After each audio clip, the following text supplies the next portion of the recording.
എൻ്റെ പേര് ഡെയ്സി ജോയി. ഞാൻ പെരുമ്പടപ്പ് സാന്റാക്രോസ് ഇടവകയിൽ നിന്ന് വരുന്നു. അമ്മ ജീവനോടെ പ്രത്യക്ഷപ്പെട്ട ആൾത്താരിൽ വന്ന് സാക്ഷ്യം പറയാൻ സാധിച്ചതിന് അമ്മയ്ക്കും തിരുക്കുമാരനും നന്ദി പറയുന്നു.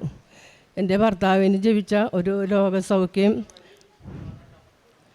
പറയുന്നതിനായിട്ടാണ് ഞാനിവിടെ വന്നിരിക്കുന്നത്. 2023 ജൂലൈ 1-ാം തീയതി എൻ്റെ ഭർത്താവിൻ്റെ കാലൊന്ന് പൊള്ളിയിട്ട് വൈകുന്നേരം സന്ധ്യക്കാണ് പൊള്ളിയത്. ഞങ്ങൾ അന്ന് തന്നെ അടുത്തുള്ള ഒരു ഹോസ്പിറ്റലിൽ കൊണ്ടുപോയി കാലിൽ മരുന്നൊക്കെ ഓയിൽമെൻറ്റൊക്കെ പുരട്ടി മരുന്നൊക്കെ തന്നു വിട്ട്. രാത്രിയപ്പോൾ ഭയങ്കര പുകച്ചിലും ഭയങ്കര വേദന കൊണ്ട് കിടക്കാൻ പറ്റുന്നില്ലായിരുന്നു. രാവിലെ ആയപ്പോൾ വേദന കുറഞ്ഞു, പക്ഷെ കാല് നല്ലപോലെ കുമിളച്ച് വൈകുന്നേരം അന്ന് രാത്രിയിൽ ആ കുമിളയൊക്കെ പൊട്ടിക്കഴിഞ്ഞപ്പോൾ ഭയങ്കര വേദനയായി. അങ്ങനെ അന്ന് ഞങ്ങൾ ഡോക്ടറെ കാണാൻ പോയി. അപ്പോൾ ഡോക്ടർ പറഞ്ഞ് വേദന കുറഞ്ഞില്ലെങ്കിൽ ഒരു സർജനെ കാണിക്കണമെന്ന് പറഞ്ഞ് സർജനെ കാണിച്ചപ്പോൾ സർജൻ മുട്ടിൻ്റെ താഴോട്ട് കാൽപാദം വരെയുള്ള ആ തൊലി പൊളിച്ച് കളഞ്ഞിട്ട് അവിടെ അഡ്മിറ്റൊന്നും ചെയ്തില്ല. മരുന്ന് തന്നു വിട്ട് പിന്നെ ഈ മുറിവ് കെട്ടിയും വെച്ചില്ല, തുറന്ന് തന്നെ വെച്ചേക്കായിരുന്നു. ഒരു 13 ദിവസത്തെ ചികിത്സ അവിടെ നടത്തിയിട്ടും ഒരു കുറവും ഉണ്ടായിരുന്നില്ല. എല്ലാം ബെഡിൽ തന്നെയായിരുന്നു പോണത്.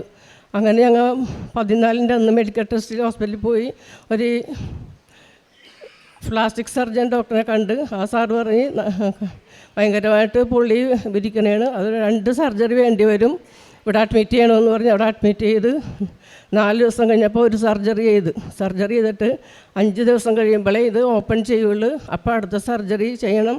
അത് പ്ലാസ്റ്റിക് സർജറിയാണ്. അപ്പോൾ തുടയിൽ നിന്ന് തൊലി എടുത്തിട്ട് വേണം സർജറി ചെയ്യണമെങ്കിൽ. അപ്പോൾ അതുകൊണ്ട് 5 ദിവസം കഴിയുമ്പോഴേ അഴിക്കുള്ളൂ എന്ന് പറഞ്ഞത്.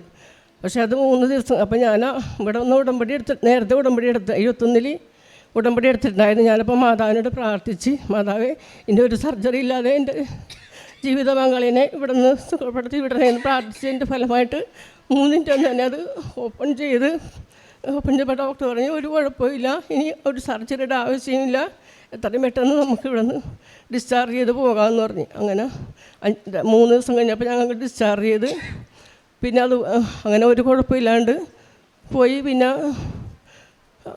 അതുകൂടാതെ എൻ്റെ ജീവിത പങ്കാളി കുമ്പസാരിക്കൊന്നുമില്ലായിരുന്നു.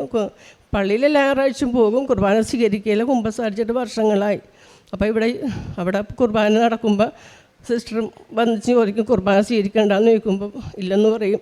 അപ്പോൾ ഞാൻ ആ സിസ്റ്ററോട് പറഞ്ഞ് കുമ്പസാരിക്കാത്തത് കൊണ്ടാണ് കുർബാന സ്വീകരിക്കാത്തതെന്ന് പറഞ്ഞിട്ട് 3-ാം ദിവസം അച്ഛൻ വന്ന് കുമ്പസാരിപ്പിച്ചിട്ട് കുർബാന കൊടുത്ത് അന്ന് തുടങ്ങിയപ്പോൾ എല്ലാ ഞായറാഴ്ചയും കുർബാന സ്വീകരിക്കുന്നുണ്ട്. അതും ഒരു മാതാവിൻ്റെ അനുഗ്രഹമായിട്ട് ആണ് ഞാൻ കരുതുന്നത്.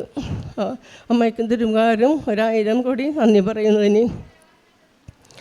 കൂടാതെ ഞാൻ 2021 ഒക്ടോബറിലാണ് ഇവിടെ വന്ന് ആദ്യമായിട്ട് ഉടമ്പടി എടുക്കുന്നത്. ഉടമ്പടി എടുത്തതിന് ശേഷം ഉടമ്പടി എടുക്കാൻ കാരണം എനിക്ക് ഈ മാതാവിൻ്റെ പ്രാർത്ഥനയും ഇതൊക്കെ യൂട്യൂബിൽ കാണാനും അച്ഛൻ്റെ ടോക്കൊക്കെ എപ്പോഴും കേൾക്കുമായിരുന്നു. അങ്ങനെയാണ് ഇവിടെ വന്ന് ഉടമ്പടി എടുത്തത്.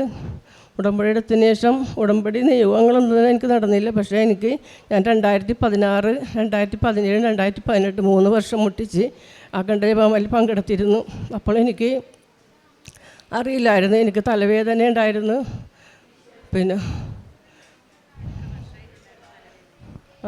ഒരു 10-15 വർഷമായതാണ് തലവേദന വന്നിട്ട്. ഞാൻ എല്ലാ ദിവസവും ഓരോ ഗുളിക രാവിലെയും കഴിക്കും, ഭക്ഷണത്തിന് ശേഷം ഒരെണ്ണം രാത്രിയിലും കഴിക്കുമായിരുന്നു. എന്നാലും എനിക്ക് രാവിലെ എന്നിട്ടാലേ എന്തെങ്കിലും ജോലിയൊക്കെ ചെയ്യാൻ പറ്റുള്ളായിരുന്നു. പക്ഷേ അത് ഈ ഉടമ്പടി എടുത്തതിന് ശേഷം എനിക്കത് വെളിവാക്കപ്പെട്ടത് എന്താ വെച്ചാൽ പിന്നെ ഞാൻ ആ ഗുളികയും കഴിക്കാൻ എനിക്ക് തലവേദനയും വന്നില്ല. അതുപോലെ ചുമ വരുമായിരുന്നു. ചുമക്കണമെന്ന് വെച്ചാൽ രാത്രി കിടക്കാൻ പറ്റില്ല. കിടക്കണമെങ്കിൽ ഞാൻ ഒരു ചിരട്ടയിൽ മണ്ണൊക്കെ വെച്ച് ആണ് കിടക്കണത്. തല താഴത്തോട്ട് നിലങ്ങളിൽ വെച്ച് അപ്പം ചുമക്കും. അങ്ങനെ ഞാൻ കിടന്ന് ആ ചുമ എനിക്ക് മാറിക്കിട്ടി. പിന്നെ അറിയാതെ യൂറിൻ പോണ ഇതുണ്ടായിരുന്നു. അതും 3 അസുഖങ്ങൾ 3 വർഷം കൊണ്ട് എനിക്ക് അന്നേരം ഇവിടെ നിയോഗം ഉണ്ടെന്നാൽ അതൊന്നും എനിക്കറിയില്ലായിരുന്നു. എന്നാലും എനിക്ക് അത് നിയോഗത്തിനൊന്നും വെക്കാണ്ട് തന്നെ ആ അസുഖങ്ങളെല്ലാം എനിക്ക് മാറിക്കിട്ടി. ഇവിടെ ഞാൻ ഉടമ്പടി എടുത്തതിന് ശേഷം എനിക്കത് മനസ്സിലാക്കാൻ പറ്റിയത്. അത് ഞാൻ ഇവിടെ സാക്ഷ്യപ്പെടുത്തുന്നതാണ് ഇപ്പോൾ. പിന്നെ എൻ്റെ മോൾക്ക്, എൻ്റെ മകളുടെ മോൾക്ക് 10ാം ക്ലാസ്സിലെ മോഡൽ എക്സാമിന് ഞാൻ മാതാവിൻ്റെ കാശ് രൂപം കൊടുത്തു വിട്ടിരുന്നത്. അപ്പോൾ ആ കുഞ്ഞിൻ്റെ കയ്യിൽ നിന്ന് ആ കാശ് രൂപം നഷ്ടപ്പെട്ട് വീട്ടിൽ വന്ന്, അപ്പോൾ അവിടെ ക്ലാസ്സിൽ വെച്ച് എന്നെ നോക്കിയിട്ട് കിട്ടിയില്ല. വീട്ടിൽ വന്നതിന് ശേഷം കൊച്ചി ബാത്റൂമിൽ പോയി മേല് കഴിയിട്ടും തലമുടി ഒന്ന് കുടഞ്ഞപ്പോഴും കാശ് രൂപം താഴെ വീണ്. അപ്പോൾ അവൾ പറഞ്ഞിട്ടുണ്ട് എന്നോട്, ഈ സാക്ഷ്യം കൂടി അമ്മ ഒന്ന് പറയണേ. പിന്നെ ആ പരീക്ഷയ്ക്ക് കൊച്ചൊന്നും എഴുതിയില്ലെന്നാണ് പറഞ്ഞത്. പക്ഷേ 50ൽ 46 മാർക്കും ആ ടെസ്റ്റിനൊക്കെ കിട്ടുകയും ചെയ്തു. അതിൽ 10ാം ക്ലാസ്സിലെ പരീക്ഷയ്ക്ക് 85.5% ഇതിലാണ് ജയിച്ചത്.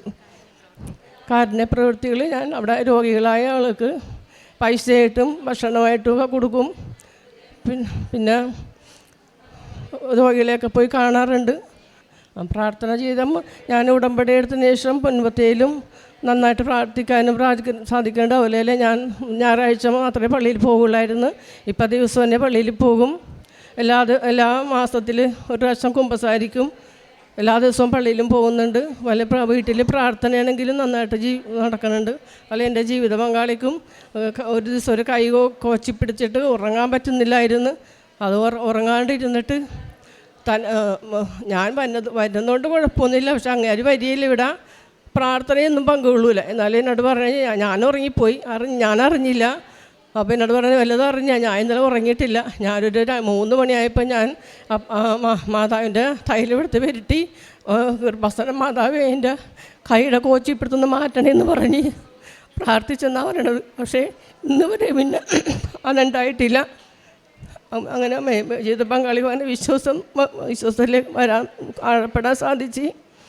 പിന്നെ ഞാൻ 2021 ഉടമ്പടി എടുത്തിട്ട് രണ്ടാമത്തെ പുതുക്കാൻ വേണ്ടിയിട്ട് 2022 ഏപ്രിലിൽ പുതുക്കേണ്ടതായിരുന്നു. പക്ഷേ എനിക്കത് ആ സമയത്ത് വരാൻ പറ്റില്ല. അന്നേരം ദുഃഖാഴ്ചകളായിരുന്നു.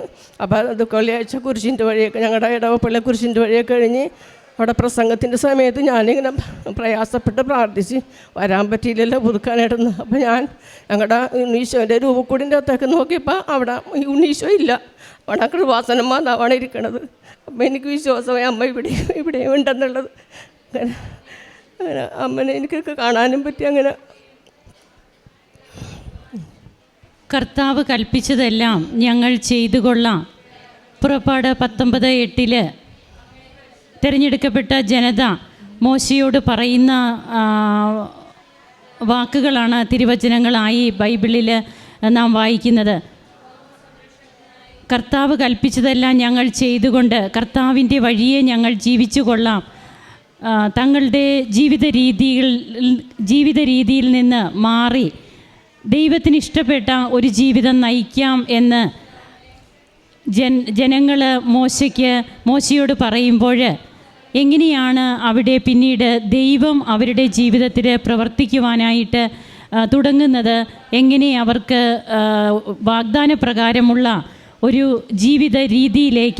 ജീവിതത്തിലേക്ക് ജനങ്ങൾ തിരിഞ്ഞു വരുന്നു എന്നുള്ളതാണ് നമുക്ക് വചനത്തിലൂടെ മനസ്സിലാക്കുവാൻ കഴിയുക. നാം ഉടമ്പടിയിൽ വയ്ക്കാത്തതുമായ ഒത്തിരിയേറെ കൃപകൾ നമുക്ക് ലഭിക്കും. ഇവിടെ തൻ്റെ ഹസ്ബൻഡിന് ആകസ്മികമായിട്ടുണ്ടായ പൊള്ളൽ, അതിൽ 2 സർജറി വേണമെന്നൊക്കെ പറയുമ്പോൾ പിന്നീട് അത് ഒത്തിരിയേറെ ഒരു കോംപ്ലിക്കേറ്റഡ് ആയിട്ടുള്ള ഒരു അവസ്ഥയിലേക്കൊക്കെ മാറുമ്പോഴും ഇവിടെ ഉടമ്പടി അമ്മയുടെ അടുത്ത് വന്ന് ഉടമ്പടി എടുത്ത മകളാണ്, അമ്മേ സാക്ഷ്യം പറയാം എന്ന് അമ്മയോട് മുട്ടിപ്പായിട്ട് പറഞ്ഞ് ഈ മകള് അതൊരു പ്രാർത്ഥനയാക്കി മാറ്റുമ്പോൾ എങ്ങനെയാണ് പിന്നീട് ഒരു സർജറിയിൽ തന്നെ അസുഖം ആ മകന് ആ പൊള്ളലിൽ നിന്നൊക്കെ മോചനം ലഭിക്കുന്നത് എന്നുള്ളതാണ് നമുക്ക് കേൾക്കുവാൻ കഴിഞ്ഞത്. അങ്ങനെ നമ്മുടെ ജീവിതത്തെ ആകെ സംരക്ഷിച്ച് നിർത്തുന്നതാണ് ഉടമ്പടി. നമ്മുടെ ജീവിതത്തിൽ പെട്ടെന്നുണ്ടാകുന്ന ഏത് കാര്യങ്ങളായാലും അവിടെയൊക്കെ പരിശുദ്ധ അമ്മ എങ്ങനെ നമുക്ക് വേണ്ടി ഇടപെടുന്നു, അമ്മയെ സ്വപ്നം കാണുന്നു. അമ്മയുടെ അടുത്ത് വരാൻ സാധിച്ചില്ലല്ലോ എന്നോർത്ത് വിഷമിക്കുമ്പോൾ അമ്മ ഈ മകൾക്ക് അമ്മയെ കാണിച്ചു കൊടുക്കുകയാണ്. അങ്ങനെ ഓരോ മക്കളും തങ്ങളുടെ ജീവിതത്തിൽ അമ്മയെയും ഈശോയെയും എത്രമാത്രം അവർക്ക് അടുത്ത് അനുഭവിക്കുവാൻ സാധിക്കുന്നു. തൻ്റെ ഹസ്ബൻഡിന് രോഗസൗഖ്യം ലഭിക്കുന്നതോടുകൂടി എങ്ങനെയാണ് കൂദാശ ജീവിതത്തിലേക്കൊക്കെ തിരിച്ചു വരുന്നത്, തനിക്ക് തന്നെ വർഷങ്ങളായിട്ടുള്ള അസുഖങ്ങളൊക്കെ എങ്ങനെ മാറുന്നു, കാരുണ്യ പ്രവർത്തികൾ, പ്രേക്ഷിത പ്രവർത്തനം, പ്രാർത്ഥനയിലുള്ള ഒരു താല്പര്യം, ഇങ്ങനെ ജീവിതത്തിൽ ഒന്നാകെ മാറ്റങ്ങൾ വരുത്തുന്ന ദൈവത്തിൻ്റെ ഇടപെടലുകൾക്ക് നാം നമ്മെ തന്നെ തുറന്നു കൊടുക്കുമ്പോഴാണ്, നാം അടഞ്ഞ വാതിൽ പോലെ ഇരുന്നാൽ ദൈവത്തിന് നമ്മിൽ പ്രവർത്തിക്കാൻ സാധിക്കില്ല. എന്നാൽ ഉടമ്പടി വഴി പിന്നീട് നാം നമ്മെ തന്നെ തുറക്കുകയാണ്. പരിശുദ്ധാത്മാവിനെ നമ്മുടെ ജീവിതത്തിലേക്ക് വരുവാനായിട്ട് നാം വാതിൽ തുറന്നു കൊടുക്കുമ്പോൾ ദൈവാരൂപി നമ്മിൽ പ്രവർത്തിക്കും. നമുക്ക് പിന്നെ നാം നടന്ന ഒരു പാതയല്ല, പുതിയൊരു പാതയാണ് നമ്മുടെ ജീവിതത്തിലേക്ക് കടന്നു വരിക. കൃപകൾ ലഭിച്ച് സാക്ഷ്യം പറയുന്ന ഈ മകളോടൊപ്പം കരങ്ങളടിച്ച് നമുക്കും ഈശോയ്ക്കും അമ്മയ്ക്കും നന്ദി പറയാം, ദൈവത്തെ ആരാധിക്കാം, മഹത്വപ്പെടുത്താം. അത്യപൂർവ ദൈവാനുഭവങ്ങൾ ഇനി നിങ്ങൾക്കും സ്വന്തം. ഈ യൂട്യൂബ് ചാനൽ ഇതുവരെ സബ്സ്ക്രൈബ് ചെയ്തിട്ടില്ലെങ്കിൽ ഇപ്പോൾ തന്നെ സബ്സ്ക്രൈബ് ചെയ്യുക. ഈ വീഡിയോ ഇപ്പോൾ തന്നെ നിങ്ങളുടെ സുഹൃത്തുക്കൾക്ക് ഷെയർ ചെയ്തുകൊണ്ട് കർത്താവിൻ്റെ പ്രേക്ഷിതരാകുക.